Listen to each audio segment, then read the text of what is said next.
Today for Marvel Strike Force we will be having a playthrough of the Nexus Guardian campaign on hard. Now we will specifically be looking at level 1.7. This is the one that a lot of people are having trouble with. It's the node we go up against 10 Doctor Stranges, meaning if you put any kind of buffs in your team you're in a whole lot of trouble because the Stranges will actually flip them. Now it's a really difficult level, this one. It's took me around about 300 energy in order to actually pass it at 3-star, but have managed to get there. So in this video I'll show off the team we'll be using first, and then I'll actually talk you through the gameplay as well. But let's check out the team we'll be using.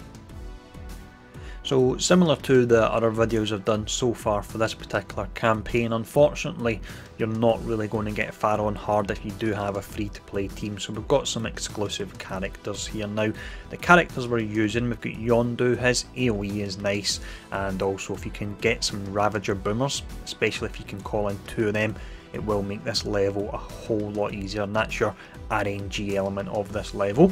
You've then got Nobu. He's got the summons, he's got the stealth in himself, and later on he can actually apply counter attack as well, but there's a certain point you need to hold off until you do use any buffs such as that. We've got Ford just to put out flat damage, and also for his stun and his AoE. And then we have Doctor Strange. Now the reason I'm using him is you will have to taunt on Thanos in this level, so Thanos will go down, but Doctor Strange later on in the match will be able to bring him back up, and that allows you to retain the 3-star rating there. And of course we've got Thanos at the end there. But let's now run through the gameplay and I'll talk you through this as we go through it. With this particular stage then, we actually have various different levels of Doctor Strange. Now there are 3 in particular that have total power rating in the region of 33,000, the rest of 14,000. You can see I'm highlighting them now. Now these 3 are incredibly important because these are the 3 that will cast the special and the ultimate. So that means they can flip buffs, and what they can also do is they can revive other Doctor Stranges. If you played this level, I'm sure you've seen that happen. So what this stage is all about, it's about taking out these 3, but you have to take out 2 of them at the same time, and then what you want to do is apply an ability block to the last one so you can't heal the other ones and bring them back in. Now at that point, once the ability block is on that particular character, then what you can do is you can start applying any buffs for your team, such as the Scarlet Witch Deflect, which works really nice for the survivability. But with the foundations of how you're actually going to run through this out of the way, let me talk you through the gameplay now. So you can see we've started off on the far left and far right to whittle down these 2 Doctor Stranges. The one that I'll be keeping to last is the one in the middle, and I'll apply ability block on him. Now I'm holding off using the Yaka arrow on Yondu for now because I've actually got a fence down on myself, so I don't want to do that. It'll be a massive drop in damage. We will apply bleed here, hopefully from vision. There we go, that's awesome.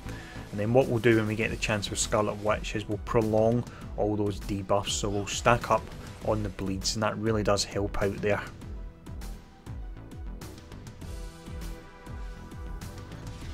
And there we go.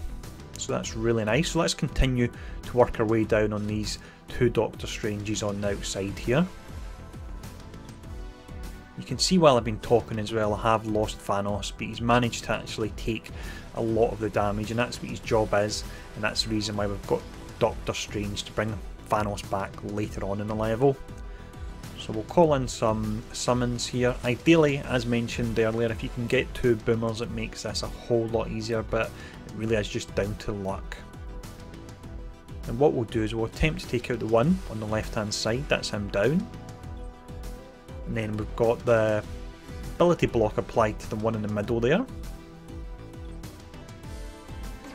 And then the boomer helps take out that one on the right, so it means that we're only left with 1 Doctor Strange. You can see him in the middle there, and he's got the ability block on him, so all he'll be doing for the next turn is simply casting the basic and a fence down. So I really don't need to worry about him, and I can start to focus on taking out the other Doctor Stranges before they do too much damage to my team.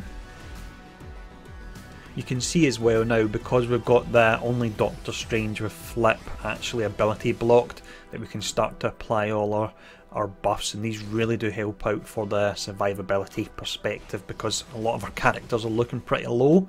but with the deflect and the defense up, that really is fantastic for us. So we've got the Yak arrow there. That done a nice amount of damage. You can see they're all getting really quite low.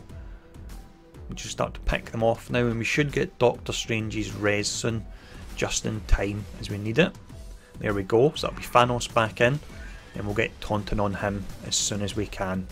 Because you can see the likes of Yondu on the outside there. He's really looking to be in a dangerous position. Force stun comes in at a perfect moment here. We'll cast it on the Doctor Strange that was just about to act there.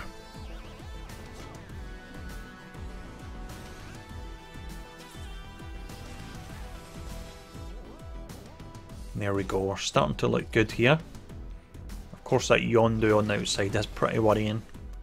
We've now got a taunt on Thanos, so I would say that's us. Now 3-starred. Thanos will be able to take the damage off these characters, and they're so low, we'll be taking them out anyway. Here we go, Doctor Strange should get the final attack here. And that's us. So that's 3-starred, and it's all down to Doctor Strange bringing back Thanos there. So as mentioned, I would love to do a video like this with a free-to-play team, but as much as I tried with different setups, throwing in Elektra and so on, I just really wasn't getting anywhere close to the 3-star rating. So this is the setup that you want to work towards. Now, I'll check out 1.8. I've heard that one's really pretty difficult as well. If I can 3-star it, I'll look to do a video for that as well. But as always, thanks for tuning in. I'll see you all again soon.